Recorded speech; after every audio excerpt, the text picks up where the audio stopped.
Halo, apa kabar semua? Senang sekali saya Rini Ayunitas dapat menjumpai Anda kembali dalam program kesehatan kita, Dokterku, disiarkan langsung dari studio El Sinta TV dan 95,7 FM Fit Radio Semarang. Dan hari ini pemirsa, kita akan membahas tema yang sangat menarik, yaitu mengenai gangguan penciuman sebagai tanda COVID-19. Bagi Anda yang ingin bertanya langsung, silakan di 021 2520 666 atau bisa juga kirim pertanyaan Anda ke email kami di dokterkuelsinta@yahoo.co.id. Dan hari ini pemirsa, kita kehadiran dengan Dr. Hemastia Manuhara Harbari, SPTHTKL. Beliau adalah dokter spesialis telinga, hidung, tenggorok, bedah, kepala, leher di Rumah Sakit Mitra Keluarga Gading Serpong. Kita sapa dulu Dr. Hemas ya, yang sudah hadir di samping saya. Assalamualaikum warahmatullahi wabarakatuh, dokter. Waalaikumsalam, apa kabar Mbak Rini? Alhamdulillah kabar aku baik, dokter juga kan? Alhamdulillah baik. Alhamdulillah baik gitu ya. Hari ini mudah-mudahan dokter nggak lagi mengalami gangguan penciuman ya dok ya? Alhamdulillah enggak dong ya. Sampai ya. Oke. Jadi kan sebagai dokter SPTHTKL gitu ya, aku mau tanya-tanya banyak dok hari ini seputar. Nah ini kan gini dok, kita kalau bahas gejala COVID itu kan sepertinya gitu ya, makin kesini kok makin ada aja, ini juga bagian dari COVID gitu ya. Intinya gini, kok gejalanya makin kesini makin beragam, kita jadi makin apa ya, bisa dibilang kok jadi agak deg-degan juga ya. Apakah jangan-jangan ini kalau kita sekarang lagi bahas gangguan penciuman, jangan-jangan ini tanda-tanda COVID juga atau mungkin cuma batuk pilek biasa gitu ya dok ya. Jadi sebenarnya begini dokter, gangguan penciuman yang dimaksud di sini sebagai tanda COVID-19 itu bagaimana dulu pengertiannya? Mengapa bisa, artinya bagaimana ya? Apa bedanya juga dengan mungkin hidung tersumbat pada umumnya, itu kira-kira bagaimana pengertian di awal dokter?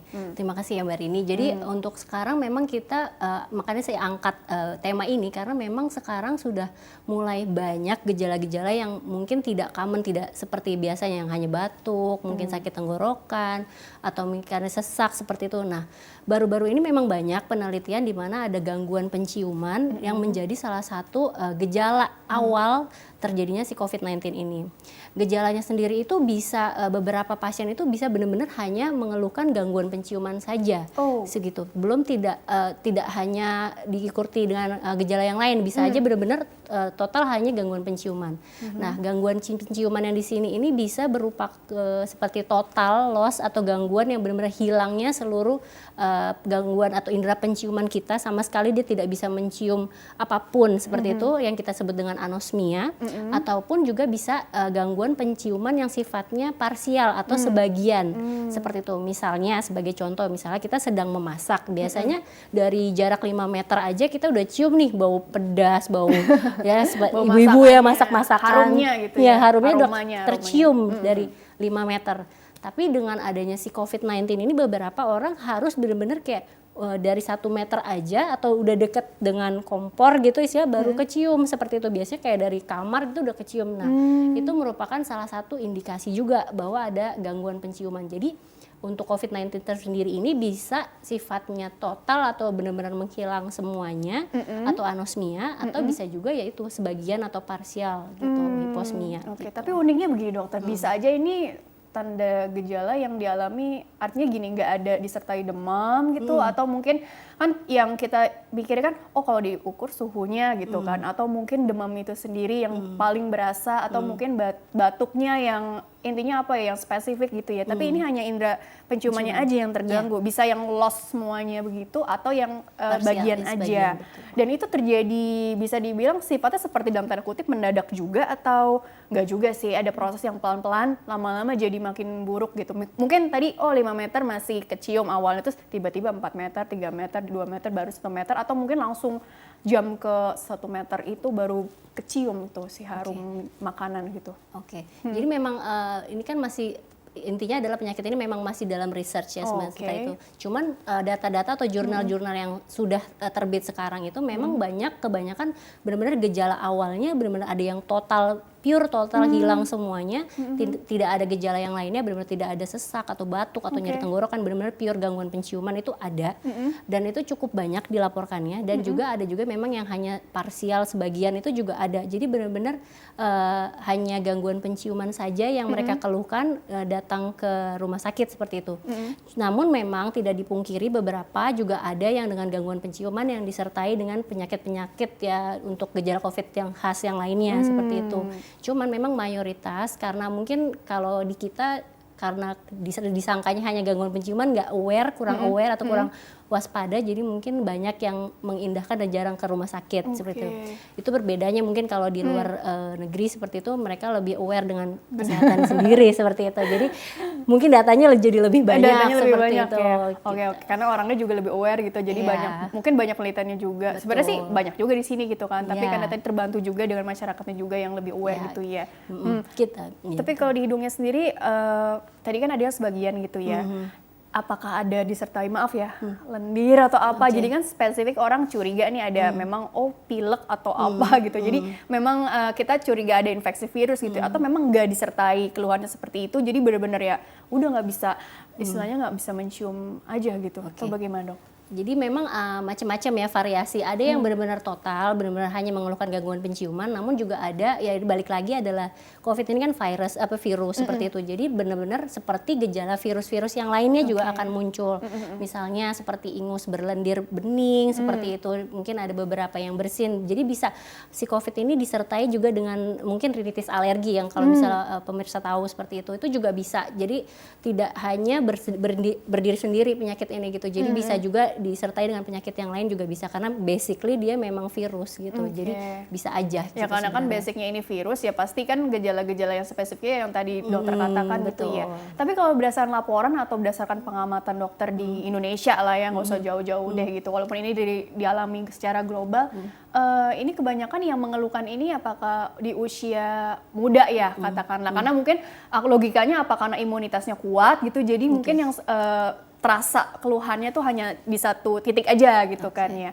Atau mungkin nggak juga sih, random aja gitu. Bagaimana, Dok? Kalau sementara kita memang dari Perhimpunan Perhati KL sendiri atau Perhimpunan Dokter THT kita memang sedang research atau untuk mencari datanya ya sebenarnya. Cuman namun yang memang sudah ada kebanyakan memang orang-orang dewasa muda. Artinya usia-usia 25 ke atas di bawah 40 tahun itu yang lebih banyak mengeluhkan gangguan penciuman terutama yang hiposmia dan anosmia ini.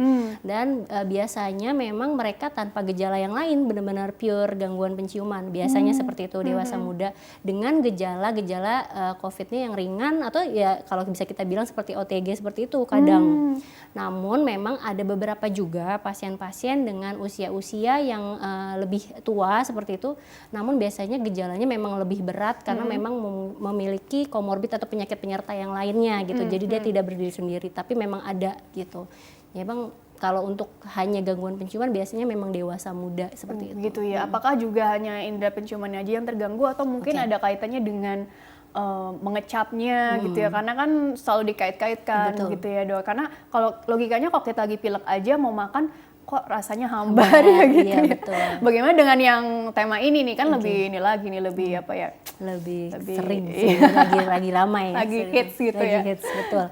Jadi memang dari penelitian sendiri memang banyak yang mengkaitkan anosmia atau gangguan penciuman total dengan gangguan pengecapan dispepsia seperti itu. Itu memang erat kaitannya. Namun memang dari jurnal yang sudah dibaca dan memang banyak gitu yang sudah diterbitkan bahwa memang lebih banyak yang mengeluhkan anosmianya gitu. Mungkin beberapa masih bisa mengecap seperti itu. Jadi memang untuk penciuman sendiri kan itu kan kita pusatnya itu memang ada di atap hidung, di bagian septum atau tulang tengah hidung kita itu ada namanya saraf olfaktori atau olfaktori, dan di situ juga ada epitelnya, ada bulbusnya, ada semua organ-organ penciuman di atap itu yang ketika kita mencium aroma dibawa oleh udara, disitulah pusatnya sebenarnya yang paling utama di bagian hidung. Nah nanti baru mungkin akhirnya ke bagian retronasal atau di bagian belakang hidung itu yang ada kaitannya dengan si indera pengecapan, makanya ada konektivitasnya sebenarnya. Cuman basically yang utama karena kita menghirup awalnya memang kan kita nafas mayoritas dewasa memang menggunakan hidung ya, jarang yang menggunakan mulut. Nah itu makanya lebih banyak yang mengeluhkan hiposmia, tapi memang agak erat kaitannya, cuman lebih banyak yang gangguan penciuman sendiri gitu, istilahnya tanpa disertai gangguan pengecapan juga ada seperti itu. Apa secara sederhana bisa diartikan berarti virusnya ini bersarang di hidung kita, terus di hidung kita ada kompleks tadi kan ya secara anatomis, terus ada saraf-saraf, jadi tadi keluhannya jadinya ke itu gangguan penciumannya itu sendiri ataupun ke indera pengecapan kita yang terganggu gitu ya. Tapi sebenarnya kemungkinan lain begitu ya dok ya gitu kan. Mudah-mudahan bukan COVID-19 gitu ya. Tapi bisa nggak sih ternyata anosmia ini disebabkan oleh kemungkinan yang lain? Karena kan tadi menyinggung soal saraf nih yang terkena. Apa jangan-jangan ada kaitannya dengan penyakit-penyakit lain yang mengganggu si saraf di hidung juga sehingga artinya kita harus singkirkan dulu apakah benar ini karena infeksi virus si COVID-19 ini atau ada kemungkinan yang lain yang mungkin lebih serius atau bahkan lebih ringan gitu kan kita nggak tahu tuh dokter. Betul.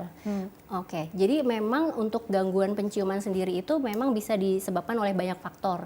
Ini karena memang sedang pandemi, jadi makanya saya mengangkat tema ini sebenarnya. Jadi yang pertama untuk gangguan penciuman ini bisa disebabkan karena konduksi atau gangguan yang terjadi karena organnya, istilah organ hidungnya. Yang pertama mungkin seperti tulang hidungnya yang bengkok, seperti itu, atau misalnya ada peradangan juga di hidungnya seperti itu. Nah, atau juga bisa karena infeksi, misalnya seperti rhinosinusitis yang bakteri atau yang mungkin sinusitis seperti itu, dan juga rinitis alergi itu juga mempengaruhi mukosa atau selaput lendirnya itu mempengaruhi untuk kerja aroma itu sampai ke atap hidung itu juga mempengaruhi. Atau yang ketiga memang gangguan di pusatnya atau di otak atau di syarafnya. Jadi benar-benar di pusat.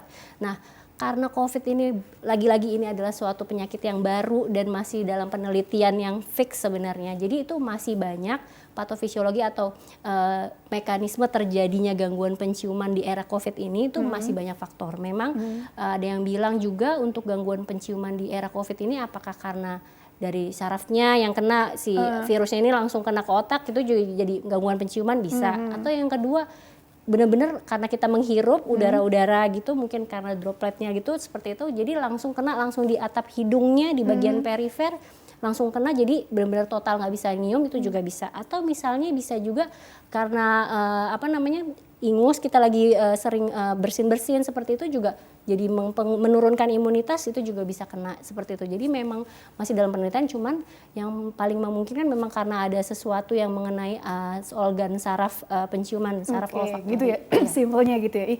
Terus kemudian gini, berarti kalau untuk memastikannya kalau yang curiganya ini ke arah COVID, apakah memang arahnya nanti kalau kita ke THT juga, pasti disuruh swab tes juga atau bagaimana gitu dokter? Oke, jadi tetap ya untuk diagnosis utama dari COVID-19 ini tetap ya PCR atau swab nasofaring atau belakang hidung dan juga tenggorokan itu menjadi salah satu diagnosis yang pasti untuk COVID-nya itu sendiri. Namun untuk gangguan penciumannya biasanya kita akan melakukan beberapa tes seperti itu. Dulu sebelum COVID ini sebenarnya kita mempunyai alat istilahnya namanya sniffing stick atau tes untuk mencium, menghidu seperti itu. Namun di era COVID ini mungkin kita lebih mempertimbangkan beberapa pasien seperti itu. Dan yang kedua kita bisa melakukan dengan alkohol, dengan mencium dengan alkohol. Kita berikan alkohol lalu dicium lagi dari ortonasal atau di depan hidung selama 5 menit. Kita tanyakan ke pasien apakah bisa nyium nggak seperti itu, atau misalnya nggak bisa nyium nih berarti itu merupakan salah satu indikasi adanya gangguan penciuman.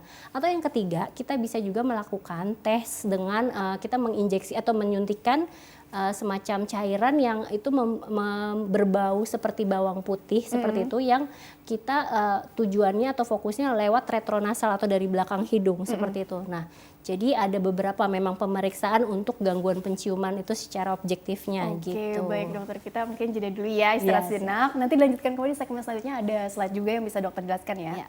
Baiklah pemirsa, jangan kemana-mana, tetaplah bersama kami akan kembali sesaat lagi.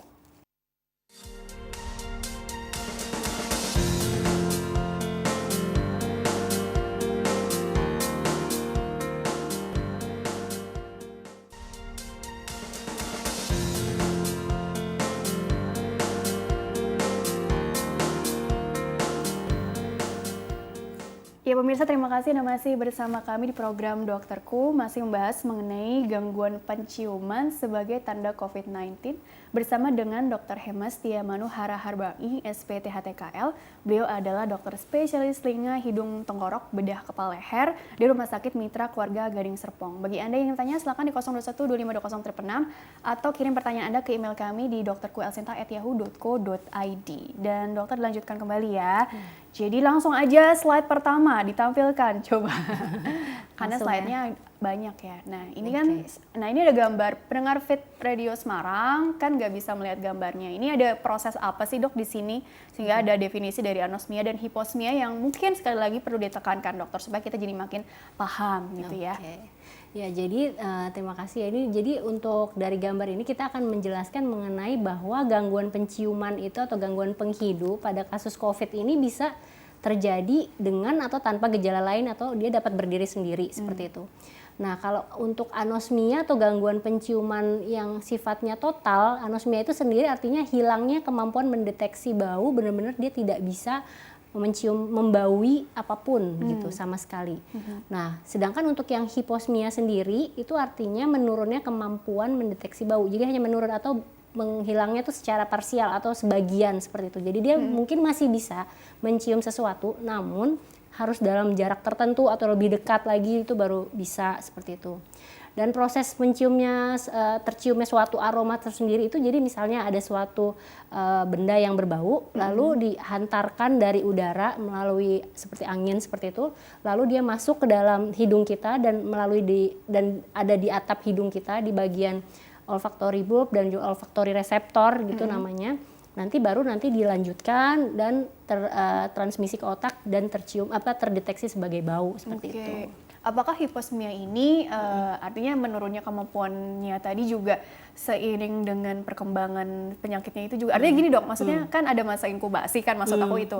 Apakah juga sama tuh atau dalam waktu kurang lebih 2 minggu lama-lama jadi hampir seluruhnya atau bagaimana sih maksudnya dokter? Jadi kalau selama pandemi COVID ini gangguan penciumannya ini biasanya ketika dia terdeteksi dia akan mengalami misalnya total atau sebagian ya. Lalu biasanya menurut literatur dan juga pasien-pasien biasanya dia mayoritas dia akan kembali setelah 7 sampai 14 hari terapi COVID-nya dan semuanya ya istilahnya gitu.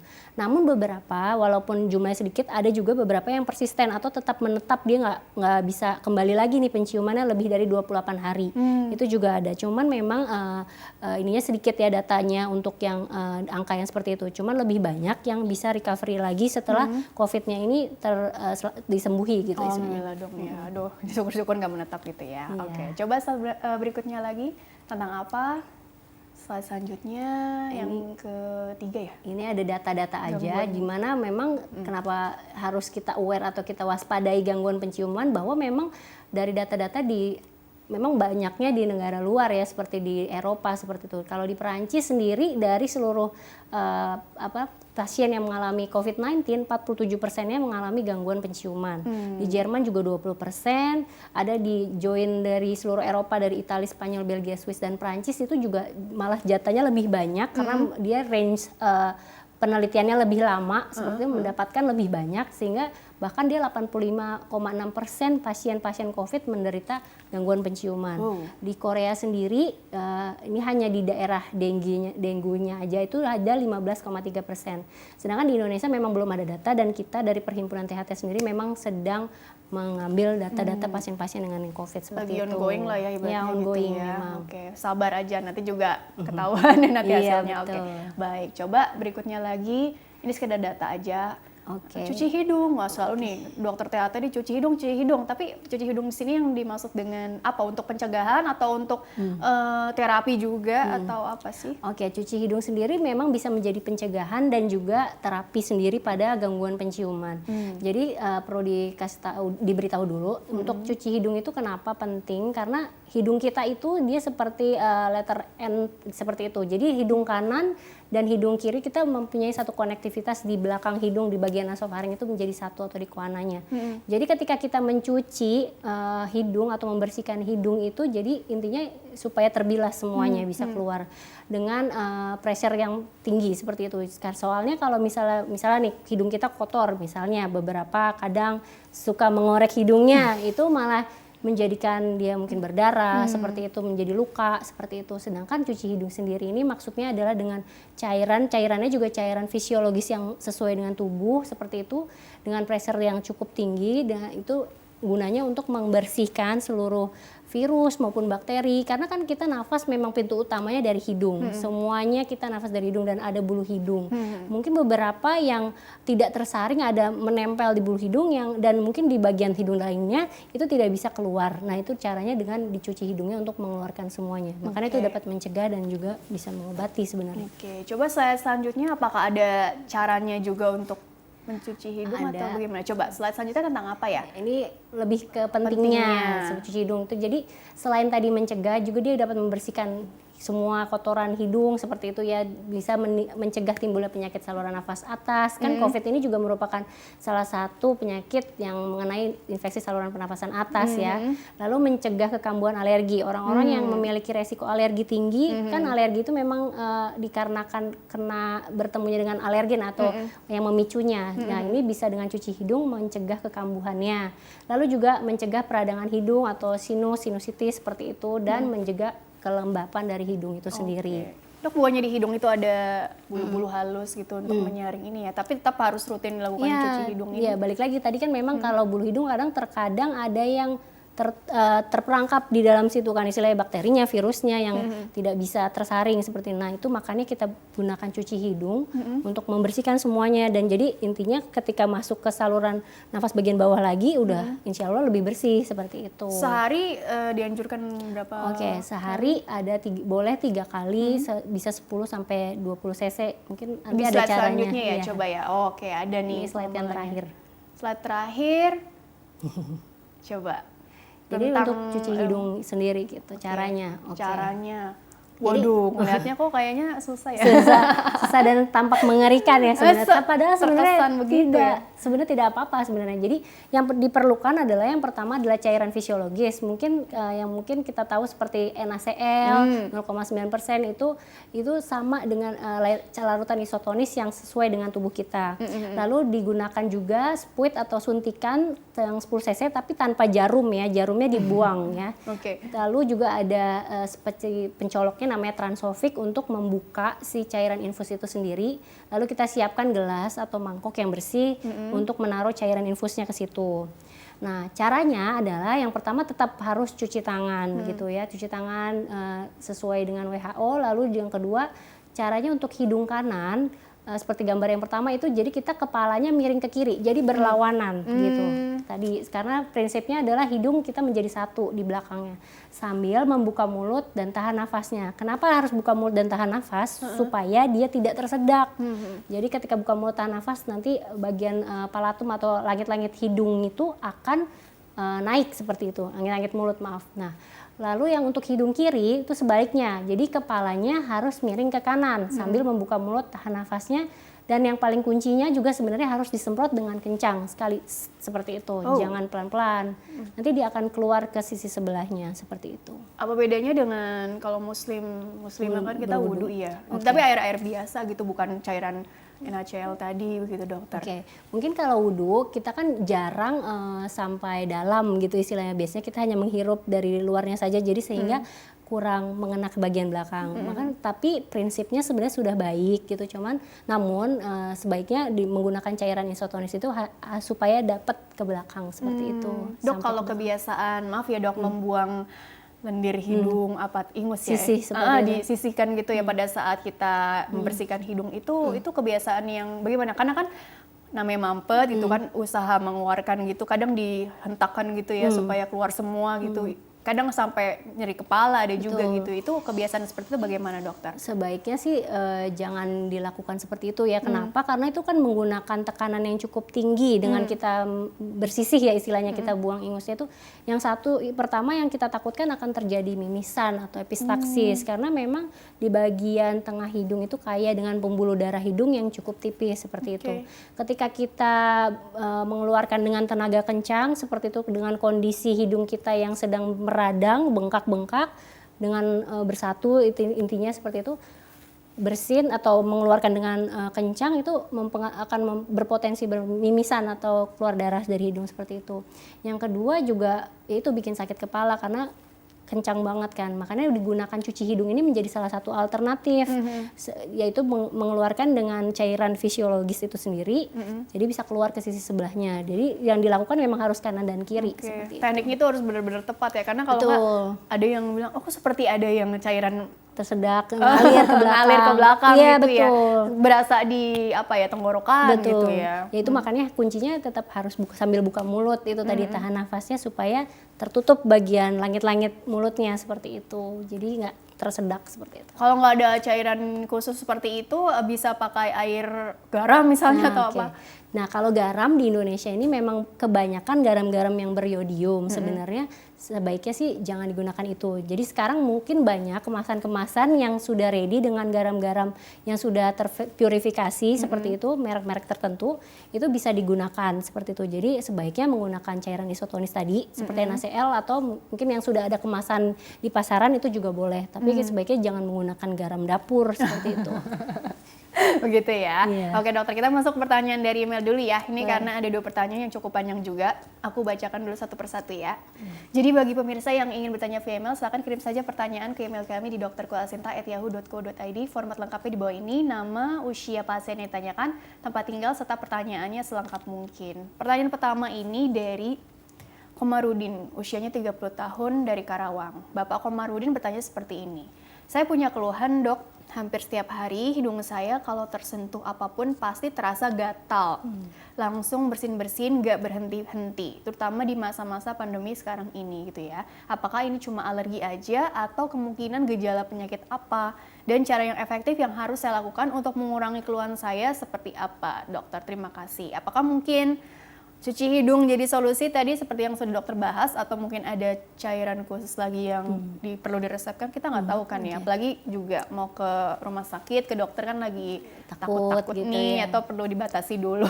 Jadi sebenarnya bagaimana juga nih tanggapannya untuk Bapak Komarudin? Oke, terima kasih. Jadi memang kalau dari ceritanya Bapak Komarudin ini lebih mengarah ke namanya kita bilang rinitis alergi, yang memang benar-benar karena alergen atau ada pemicunya seperti mungkin debu atau mungkin dia punya peliharaan seperti kucing, seperti itu mengakibatkan dia bersin-bersin, terus ingusnya jadi encer, seperti itu biasanya kita mengarahkan, sebut saja kita mengarahkan ke arah rinitis alergi seperti itu.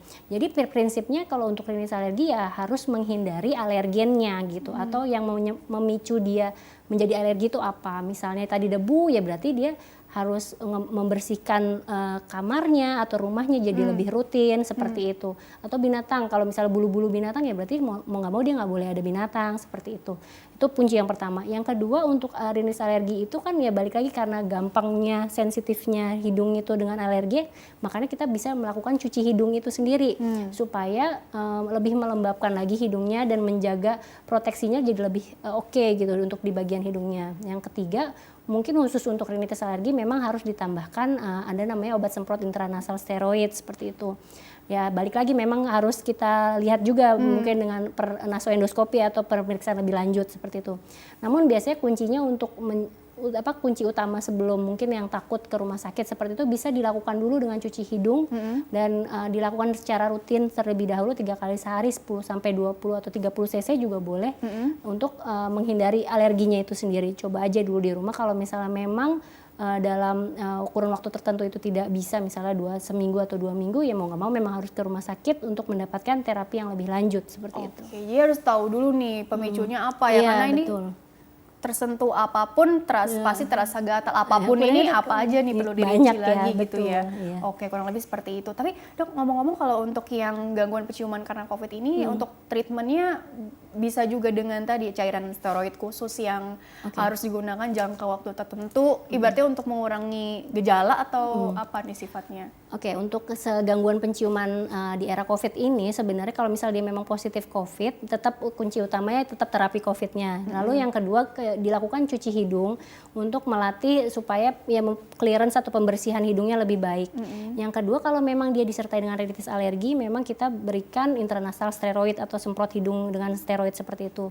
Dan juga mungkin kita bisa memberikan itu latihan untuk penciuman, adaptasi penciuman dengan mungkin yang ada aja di rumah gitu. Mungkin kan pasiennya dengan yang gangguan penciuman ini kan rata-rata gejala ringan atau OTG seperti itu, bisa isolasi mandiri seperti itu, bisa dilakukan di rumah dengan mencium-mencium buah-buahan, misalnya seperti stroberi, lemon, atau misalnya di tempat dapur seperti kayu manis, seperti itu bisa digunakan untuk latihan. Bisa dipakai misalnya mencium lemon selama 20 detik, dilakukan bisa 2-3 kali sehari, itu ya dilakukan sampai ya dia mengalami penyembuhan seperti itu bisa dilakukan terus. Unik seperti ya, latihan. jadi cara Iya, yang melatih sih sebenarnya. apapun artinya nggak cuma buah, tapi mungkin aromaterapi, Iya, bisa oil juga. therapy, macam-macam gitu. Yang penting yang untuk merangsang tadi Iya, ya, memberikan betul. stimulus. Jadi gimana reaksi si hidung ini? Apakah dia udah mulai normal lagi atau masih agak-agak terhambat Lambat, juga iya, gitu ya? benar, Oke, gitu. baik, kurang lebih seperti itu ya. Oke deh, pertanyaan selanjutnya dulu deh. Sekarang dari Irfan, 28 tahun, ini dari Blitar, Jawa Timur. Wah, jauh nih. Oke, Assalamualaikum dokter. Waalaikumsalam warahmatullahi wabarakatuh. Dari kecil, saya sering mengalami radang amandel. Sampai sekarang pun demikian. Sampai usianya 28. Amandel saya sering membengkak sehingga tidur susah, sedikit-sedikit kebangun. Kadang kalau kebangun di hidung saya kayak seperti ada lendir berbau, lendir berbau, tapi warnanya tidak dijelaskan ya. Itu kenapa ya dok? Apakah berkaitan juga dengan tema? Terima kasih. Oke, tapi ini kan jelas ya ada radang amandel gitu ya. Apa mungkin ada kaitannya juga dengan tema? Mudah-mudahan enggak gitu ya. Tapi bagaimana dokter tanggapannya? Kalau untuk yang tanda COVID, ada nggak disertai juga mungkin amandel bengkak atau apa? Karena kan istilahnya ini masih satu kepala, leher gitu ya. Jadi bagaimana itu dok? Memang gejala COVID ini memang sangat beragam sebenarnya ya. Tidak hanya 1, 2, 3 gitu istilahnya. Memang ada beberapa yang mengalami yaitu nyeri tenggorokan atau mungkin amandelnya meradang, seperti itu memang ada seperti itu. Nah, untuk kasusnya seperti tadi Mas yang Mas Irfan. Mas Irfan ya tadi. Jadi kalau untuk radang amandel, dia amandelnya bengkak di usia sudah dewasa seperti itu dengan gangguan tidur, ya memang ada kaitannya karena kita kan terus hidungnya juga tadi katanya ada ingus seperti itu berlendir. Nah, jadi kan kita telinga, hidung, tenggorokan kita memang satu saluran, ada saluran yang menghubungkan antara satu dengan yang lainnya seperti itu. Jadi ketika kalau saya lihat mungkin atau saya terka dari Mas Irfan ini mungkin amandelnya memang besar seperti itu dari kecil. Sebenarnya amandelnya memang kita bilang hipertrofi atau membengkak gitu dan disertai memang udah lama seperti itu. Memang kalau amandel itu besar atau bengkak lebih dari normal itu pasti akan mengganggu tidur karena kenapa? Kan kita tidur itu membutuhkan oksigen yang cukup banyak lah istilahnya gitu. Nah, biasanya dengan adanya amandel otomatis oksigennya juga jadi berkurang. Makanya terkadang orang-orang dengan amandel akan mendengkur atau ya ngorok seperti itu. Nah, kalau misalnya amandelnya besar lalu dia mungkin ada mengalami virus seperti itu, dia kan ingin membuang lendir seperti itu agak susah karena amandelnya besar. Terkadang ada yang reflux atau naik ke bagian hidung seperti itu. Jadinya ada ingus berlendir atau menjadi memicu terjadinya rinitis di bagian hidung juga bisa karena kita satu saluran. Atau bisa dari rinitisnya yang jadi bikin ke bawah jadi gatel, nggak enak tenggorokannya juga bisa. Tapi kalau basically kalau misalnya tenggorokannya memang amandelnya itu sudah membesar, biasanya ya kalau apalagi udah dewasa ya kayaknya sebaiknya sih dipertimbangkan. Biasanya untuk kan anak-anak ya? Ya pertimbangkan untuk ya di pengangkatan seperti itu. Oh, maksudnya dioperasi gitu ya, gitu. Daripada nanti kamu lagi gitu ya. Betul. Kurang lebih seperti itu. Dokter, kita kembali lagi seputar ke treatment untuk ini ya, gangguan penciuman yang memang arahnya ke COVID-19 gitu ya. Ini kita ada ini nggak sih dok, semacam tanda-tanda kegawatan juga? Intinya gini, oke lah, kondisinya tahu seperti itu, jadi coba untuk mengisolasi diri dengan melakukan treatment yang tadi sudah dokter sampaikan, entah itu cuci hidung, entah itu istirahat, entah itu mungkin pakai cairan-cairan khusus yang disemprot gitu ya. Tapi ternyata mungkin dalam waktu seminggu 2 minggu kok keluhannya masih aja ada gitu ya. Ini ada curiga ke arah mungkin komplikasi atau mungkin ada penanganan yang telat sebelumnya, datangnya terlambat ke rumah sakit, jadi udah berkembang jadi takutnya jadi kira-kira bagaimana itu dokter? Jadi permanen gitu kan, khawatirnya seperti itu, kira-kira bagaimana? Oke, jadi untuk gangguan penciuman sendiri memang di era COVID ini sebaiknya memang kita harus lebih waspada, harus lebih aware makanya. Jadi walaupun kok kayaknya nggak bisa nyium itu, apalagi benar-benar kita yang tinggal di zona merah seperti itu harus lebih waspada dan memang sebaiknya sih ke dokter ya untuk untuk dilihat lebih lanjut apakah dia COVID positif atau tidak. Memang untuk tahu COVID-nya atau tidak memang harus dilakukan PCR memang dengan swab dengan swab PCR dengan di nasofaring dan di tenggorokan karena itu merupakan kuncinya untuk tahu dia COVID positif atau enggak. Setelah itu barulah kita menilai apakah dia benar-benar hanya gangguan penciuman saja tanpa gejala yang lain. Kalau memang benar-benar hanya gangguan penciuman saja, ya bisa dilakukan isolasi mandiri dengan di rumah yaitu mencuci hidung dan juga terapi COVID-nya gitu.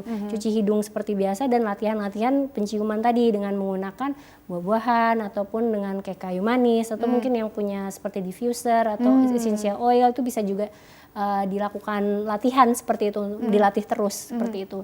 Jadi bisa dilakukan di rumah tapi yaitu dia untuk tahunya memang harus ke dokter dan dilakukan pemeriksaan COVID-nya gitu. Di swab tadi, PCR tesnya ini dilakukan dulu gitu ya. Iya betul. Tapi kalau untuk treatmentnya ini sendiri ada perbedaan juga nggak sih? Mungkin kalau untuk yang usia remaja atau anak gitu atau mungkin usia yang dewasa atau mungkin yang usia lanjut gitu ya, ada masing-masing ada bedanya juga nggak sih kalau untuk di bagian THT ya untuk mengatasi area penciumannya ini, dokter?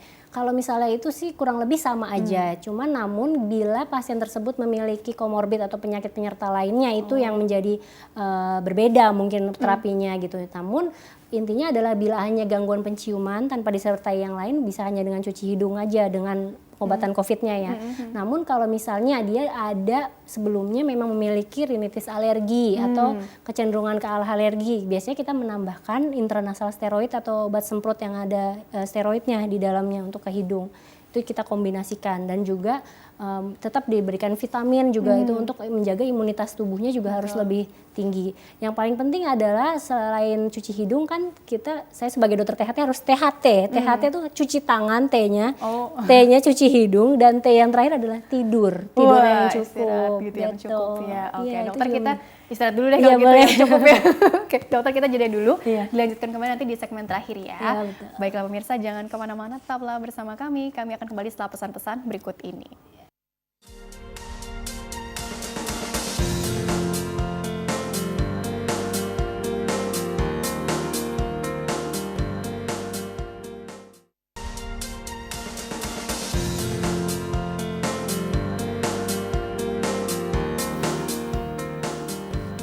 Ya pemirsa, terima kasih Anda masih bersama kami di program Dokterku, masih membahas mengenai gangguan penciuman sebagai tanda COVID-19 bersama dengan Dr. Hemastia Manuhara Harbangi, SPTHTKL. Beliau adalah dokter spesialis telinga, hidung, tenggorok, bedah kepala leher dari Rumah Sakit Mitra Keluarga Gading Serpong.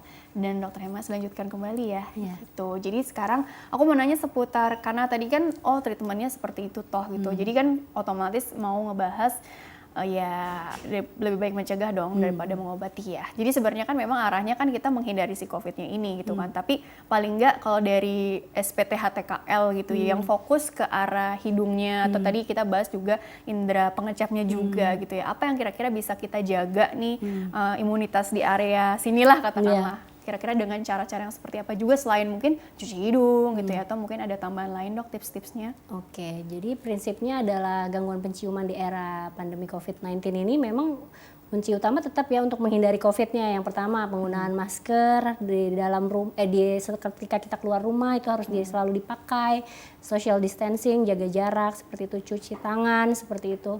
Yang prinsipnya adalah itu tadi THT, cuci tangan, cuci hidung, dan cukup tidur yang terakhirnya. Itu tuh sangat mempengaruhi. Kenapa tidur jadi penting? Karena ketika kita kurang tidur, imunitas juga akan berkurang seperti itu. Yang kedua tadi mengenai gangguan pengecapan juga menjadi pengaruh karena memang istilahnya satu berkaitan satu dengan yang lain, sehingga perlu juga beberapa kita pertimbangkan untuk selain sikat gigi mungkin juga kita bisa melakukan mengkumur dengan larutan antiseptik seperti itu.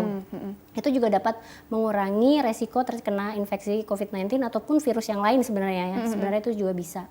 Jadi ya kuncinya yang utama untuk gangguan penciuman tetap harus dilakukan cuci hidung yang lebih rutin, terutama di era pandemi seperti ini atau orang-orang yang masih sering keluar rumah dengan kontak banyak orang, itu sangat harus dipertimbangkan melakukan cuci hidung dengan mandiri di rumah seperti itu. Oke, kalau untuk yang tadi mengatasi indera pengecapnya, yang kalau tadi kan kita kalau yang hidung kan kita rangsang dengan mencium buah kayak atau apa. Nah kalau ini apakah justru sebaiknya dihindari dulu makanan yang mungkin pedas pedes atau apa gitu ya. Atau mungkin ya nggak apa-apa juga, justru ini untuk secara alami pengen tahu nih gitu bagaimana responnya, apakah dia udah mulai merasakan tadi asamnya, manisnya atau pedasnya si makanan gitu, bagaimana Oke. dokter? Jadi kalau memang dia mengalami gangguan penciuman dan dia sudah COVID-19 gitu istilahnya positif, bisa dilakukan di rumah dengan melatih indera pengecapannya dengan makanan-makanan tertentu, misalnya seperti makanan yang mengandung bawang putih seperti itu, misalnya di masakan-masakan seperti kita mensop ikan seperti itu yang kita berikan banyak bawang putih, itu juga melatih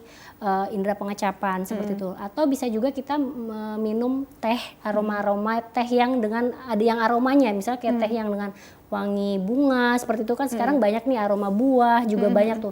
Jadi ketika kita menyeduh tehnya, kita dekatkan gitu di daerah hidung, lalu setelah sambil dicium-cium seperti itu di hidung, lalu setelah agak sedikit dingin baru kita coba minum. Itu juga untuk melatih indera pengecapan dan juga bagian penciuman di retronasal bagian belakang. Wah, udah kayak itu. iklan ya tadi ya, dihirup. Dihirup dulu seperti iklan. Oh iya. Oke. Iya. Tapi kalau untuk yang kebiasaan tadi kumur-kumur juga sering juga nih. Aku lihat orang-orang ada yang apa ya dok ya, dikumur-kumur tapi nggak dibuang tapi ditelan gitu kan. Nah itu bagaimana dok? Air putih sih. Nah itu bagaimana itu dokter? Kalau kumur-kumur air putih ya sebaiknya sih semua yang dikumur-kumur di mulut sebaiknya dibuang ya, karena kan fungsinya dia mengkumur itu kan untuk mungkin ya ada yang nyangkut atau rasanya kok kayaknya seperti kotor di bagian mulutnya, dan dilakukan pengumuran kan mengakumulasi seluruh bakteri yang ada di mulut. Sebenarnya sebaiknya sih dibuang seperti itu ya, walaupun dengan air putih juga tetap dibuang, apalagi menggunakan cairan antiseptik tuh lebih baik justru harus dibuang, jangan ditelan seperti itu. Sama aja masukin bakterinya ke dalam Iya gitu betul. ya. Jadi intinya tadi yang THT tadi diingat gitu Iya, ya. betul. Terus kemudian juga,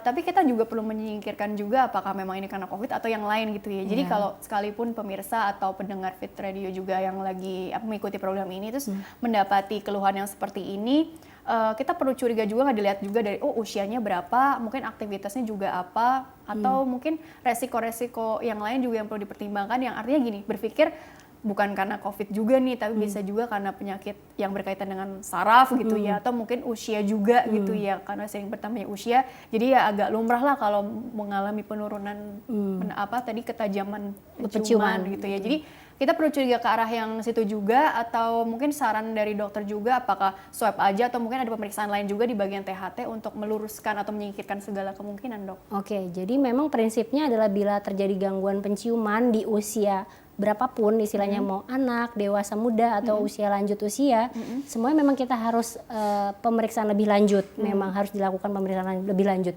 Karena apalagi di era pandemi seperti ini memang sudah ada datanya, memang gangguan penciuman merupakan salah satu gejala bahwa gejala dari COVID-19 sendiri. Jadi memang harus dilakukan pemeriksaan. Pemeriksaannya itu macam-macam memang. Pemeriksaan dari THT sendiri mungkin kita lihat anatomi atau struktur hidungnya dulu dengan nasoendoskopi seperti itu. Nanti kita pertimbangkan lagi ya, memang kalau memang ada kecenderungan, misalnya dia ada riwayat kontak dengan pasien positif ataupun dia memang masih bekerja atau kontak dengan banyak orang sehari-harinya.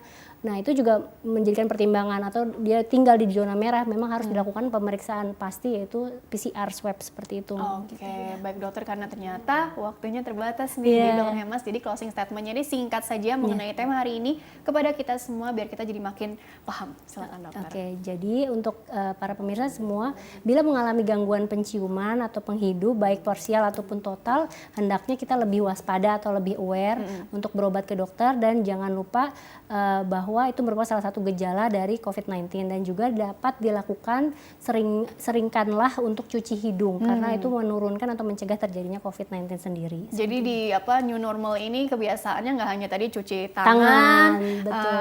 tapi juga Cuci hidung gitu ya. Jangan lupa masker dan juga jaga jarak. Ya, social distancing, betul. Oke, baik dokter, terima kasih telah berbagi ilmunya di sini. Insya Allah membawa banyak manfaat untuk orang banyak. Sukses dan berkah selalu untuk Dokter Hemas ya. Terima kasih. Iya, dan pemirsa terima kasih juga Anda telah mengikuti program ini. Saya Rini Ayuningtyas beserta seluruh yang tugas. Mohon undur diri dari hadapan Anda. Sekian dan sampai jumpa.